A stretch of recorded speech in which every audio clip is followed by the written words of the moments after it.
Hey everyone, how's it going? It is James Staley from Tin Robot Games, and I am super excited today. I'm actually going to test something out as well. We are going to test a new software called Lula to see if that allows us to actually stream live on our Instagram account. So if you are watching this live on Instagram right now, let me know. I'd be pleased to know. Oh, look at that. It is live. What? We finally got the Instagram to work. Woohoo! I am pumped. Okay. But on the free trial, I literally only have like 15 minutes, so I'm going to make this quick. Today, I received in the mail from Long Pack Games my print proof. This is the manufacturing sample. So the stage we're at in the development of this game is they send you a print proof, and if you are happy with everything that's in that print proof, then you sign off and they go to production. So this game is hopefully going to be in our hands mid-end of June. And we've already got a lot of pre-orders on this game. In the show notes to the YouTube video, there's a link, or you can go to tinrobotgames.com, and you can see there that we've got a link if you want to pre-order the game.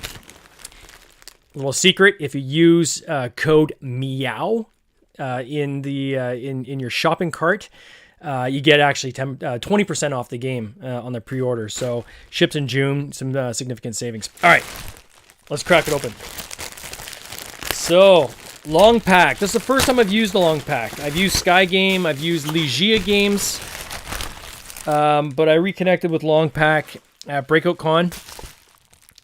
And we were in agreement that it'd be good to try to work together and see what kind of stuff we could do. So we are going to crack this bad boy open live on air. I think for what I'll do for YouTube is I will go to the. There you are. We'll go to the 2cam.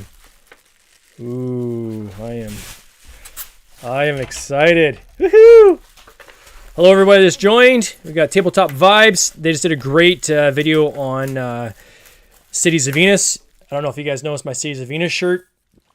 Cities of Venus goes live on May 2nd. That's on Tuesday, 9 a.m. Oh man, are we ever pumped about that campaign. That is the biggest game. Yeah, I'm stoked as well. That's the biggest game that we've ever done. It's pretty aggressive on what we've put together compared to what we usually have done. It's a very big game. Lots of expandability. We've got a lot of great feedback from the reviewers. We made some tweaks. And that game is going to have a lot more in it even than what you see the reviewers show you. And we're just absolutely pumped on that game and what it's going to do for us. So this is wrapped very, very well. Oh man, I'm excited. All right, so the box is bigger than the prototype, which I had. Yeah. These are original Game Crafter ones that we had done. And then you can see the box is bigger for the actual production sample. This matches the standard footprint that we have on all of our card games, so I wanted to have kind of a consistent size and boxes that we do. So this is the box, shrink wrapped and all. Let me see if I can get her open. Man, oh. I love these moments. Oh my God, I love these moments. All right, so we have, you can see, and I'll put down on the cam there for people to see on, maybe I'll just hold up the camera since we are streaming on both Instagram and YouTube. So as you can see, we've got a matte finish and we have, ooh, look at that reflection. Spot UV varnish. Ages 3 to 10. So this is the moment where we really want to make sure everything is just tickety-boo, so that when this goes to production, we catch all errors. Now is the time to catch it. On the back, we got an image of the cats, which look super cool. These cats are in the game. If you don't know about CATNIP Auction House, this is an auction game by Reed Mascola. He was the designer that we set up a partnership with and reskinned it with cats and kind of went down this whole auction house yeah, tickety-boo. Went down this whole auction house path, which we think worked very, very well for this game. What's really cool is when you open it, there should be cats that show all the way around. When you look inside the lid, you have inside lid printing, which turned out really well. I gotta give it the long pack. They are pros. Okay, so inside the box, there's no tray. You might say, why is there no tray? Because you have a lot of flat components to pack down, there was really no need for a tray per se. We might add one. We'll see. I know they talked about having some kind of a paper thing to kind of hold the components. It's not really super necessary, but we'll see. So you have the little bowl that your little bids go into. We have the catnip. So this is little cubes, and these cubes are what you bid with. So each person has 8 catnip that they... Do you hear that? You get the little sound as the plastic hits the bowl, which we really liked. I wish Reed was actually on this live. He'd be really excited to see this. Okay, so we have the tarot size cards. I'll open those up in a second. That was a change we did for the production. The player screens. So we've got Jasper. We got Claudia. Bandit. I apologize. I know Instagram always throws things in reverse, so I don't know if you're seeing this in reverse or not. Cotton Candy. Chuckles. Napoleon. Mew Baka. This is who reads. Ms. Purlington. Mr. Fluffy Pants. And Midnight. So those are the cats. On the inside, and I'll take, say, Mr. Fluffy Pants. So on the inside these player screens, and this just basically protects your bids, and they did these really well. There's not really any cracking in the folds, which is good. And they're matte finish, which is what I wanted. On the inside, you have each cat's story. And then just a reminder who your cat is. So your cat's name is over here. And the story for this particular cat is, sick of cats making fun of him his whole life, Mr. Fluffy Pants chose to adopt his nickname and own it. This empowered, angry cat is a softie on the inside. His preferred, pun intended, item is the cat sweater. So in this game, if you can win auctions with your actual preferred item, that gives you bonus points at the end. We have our book, which not super loving how that got bent. So I think what we'll do when we talk to the factory, and this is why we do this, right? So then we talk to the factory and say, hey, can you do the following? And I can see they've missed something else as well.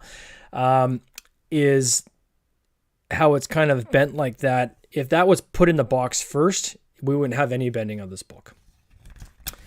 So the book is very simple. We have our little instructions. We have little paws for page numbers. We have the anatomy of the card on the back page. So this turned out really well. Again, not digging how that folded like that bent. So I'll have to make sure they just pack these properly. Then we have all the punch outs. So the punch outs, you have claws out on one side. And when you flip it over, you're pausing your bid. So again, pun intended. And we have these mice. The yellow mice are worth 5 points. They're bigger. And you can see these are the regular mice tokens. And you're trying to get as many, whoever has the most mice wins this game. And you're collecting mice. If you win an item in the bid, the person who wins the item gets the most mice. Second most mice go to the person that came in second. And the third last person in that bid gets 1 mouse. And you're also getting catnip. So if you're dropping out of the bid at any point, you get the catnip that's been bid up to that point. So you have this dynamic where you're trying to strategize, do I want to grab the catnip now and use that for later on and increase my chances of winning maybe an item I want later on? Or do I want to kind of push all the way and try to win this particular bid to get the mice now? Each of the cat power or items also have a power associated with them too. So some of them you may want more than others. There.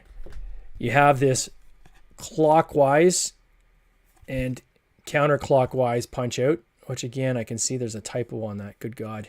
This is why we do this. How did that get missed? Ugh. This is why we do it, my friends. Ugh. I'm glad I can see there's a typo there. That reverse side should say counterclockwise. And we looked at this, I don't know how many times, and we still missed it.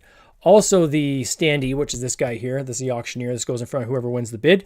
It should have a plastic piece at the bottom that it clicks into, and a little irked because I did send a note to them saying don't forget to include that in the box, which they clearly forgot to include in the box. So again, this is why it's so important to get these reviewer copies to go through and make sure that everything is okay.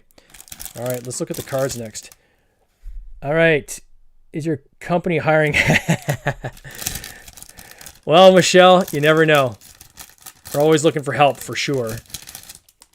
We're kind of a company of really two right now, myself and my brother Adam. And then we've got a lot of people we bolt on when we need help for different things. So these are linen finish. These turned out super sexy. I like how they're a good feel to them. So you can shuffle them. You start off with 10 items that you're going to bid on per game. All right, so let's see what these have. So you have a LED cat collar. We have a can of fish.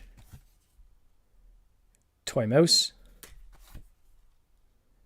Toilet paper. I love bidding on the toilet paper. I'm sure anybody out there has cats and they get the toilet paper and they do this in the bathroom and they just unroll it all. Cardboard box, which is every cat's favorite toy. Cat shampoo. We've got gold food bowl. Field mouse. Milk. Ball of yarn. Cat tree. It's a deluxe cat tree. It's an actual tree. Jeweled cat litter, so you can crap in style. Laser pointer. Cat bed basket. Cat grass. This is the feather on a stick. This is the cat sweater. Scratch post. Gold litter scoop. This is the premium paw bomb. Ornate flea comb.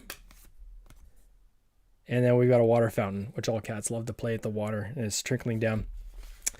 So that's a CATNIP Auction House. Overall, I'm very, very happy with the book. The box, I think, turned out really, really nice. Like, that looks super awesome. And Jay Bassan, who helped us with the artwork, he'll be happy to see that. I mean, that's super sexy. The cards, I love the fact that we went to tarot. This was a decision we made that, you know, cost us extra, but it was worth it because it just gives it greater heft. And the common complaint when we first did a lot of the, I don't have the actual card here, the prototyping of these in a lot of the playtests is people found the cards too small where they couldn't read how many mice were coming up. Now it's a lot clearer. What you'll see on these cards, and I'll read one of them, like this one here with the, oh, wow. I noticed on some of the cards, the descriptions are off too. So it should be cat grass. It says gold litter scoop. So if you pause on the first bid, you gain 1 mouse, is what that does. So if you decide that you don't want to bid and you just pause immediately, you're going to gain a mouse if you have that card. Cat basket, if you have that, each player must give you a catnip. Laser pointer, the player to your left must give you a mouse. Ball of yarn, each player must give you a catnip. So there's different powers allow you to do different things. But it's cool. Oh, thanks, Tabletop Vibes. Yeah, we're pretty happy with it. Again, glad I did this because right away I can see things that were missed. The part that I find in game development that frustrates me so much is you will look at something an infinite amount of times, and then you'll have other people look at that same thing an infinite amount of times, and everyone's like, yep, we got everything. We got every typo. Everything's good. And then you're going to print a copy, and it's like, how do we miss that typo? Like, and I know when I go back and look at the files, it's going to be there. It's just your brain will fill in the information. And that's the danger. It's always important to get as many people as you can to look at stuff. It's good to get these printed prototypes so that you know that things are going to be, you can have the last chance to catch things. Simple as we did this on Cities of Venus. Cut and pasting the player count onto like this little thing on the side, because I have this as a template now. So when I do a game, I'll just cut and paste that box and recolor it and put it on the next game. Well, we had done that from Planting Evidence, and Planting Evidence is a 2 to 5 player. Didn't even think to change it to 2 to 4 player on the Cities of Venus, so we sent out all these reviewer copies, and on the side of the box it says 2 to 5 players instead of 2 to 4. not the end of the world because it's a reviewer copy and you can let the reviewers know, but it's frustrating because you know that, man, I should have caught that. And these are little annoyances that you kind of run into when you are doing game development and game production, but all par for the course. So I'm going to spend a good amount of time looking at these. I'm probably going to bring this to game night tonight, get other people to take a look at them as well, and have them really read it through and see if there's any other errors on it. Overall, very happy with the quality, though. I'm glad I went with Long Pack. I think they did a great job. And I think anybody who gets this game is going to absolutely love it. So, Adam Staley, you're joining a little too late, my friend. We're just wrapping up, but we are done on Instagram. I just ran out of minutes. And on YouTube, I just want to say, don't forget, May 2nd, Tuesday, 9 a.m. Please check out our campaign on Cities of Venus. You never know, you might see something in there you like. There's a lot of people that absolutely are happy with what they're seeing, and we're pretty confident you're going to love what you see as well. Join us. We're going to be going live on May 2nd as well, and you can follow along with us as we follow the campaign and enjoy the excitement with us. Anyway, everyone, have a fantastic day. Take care. Cheers. This has been an episode of the Board Game Binge podcast, hosted by James Staley, produced by James Staley and Mike Bruner, with original music by Nick Smith. If you would like to watch these interviews live, simply subscribe to our YouTube channel, Board Game Binge, and you'll get access to live interviews, giveaways, and interesting board game content from across the industry. I can't wait for you to join us. See you next time.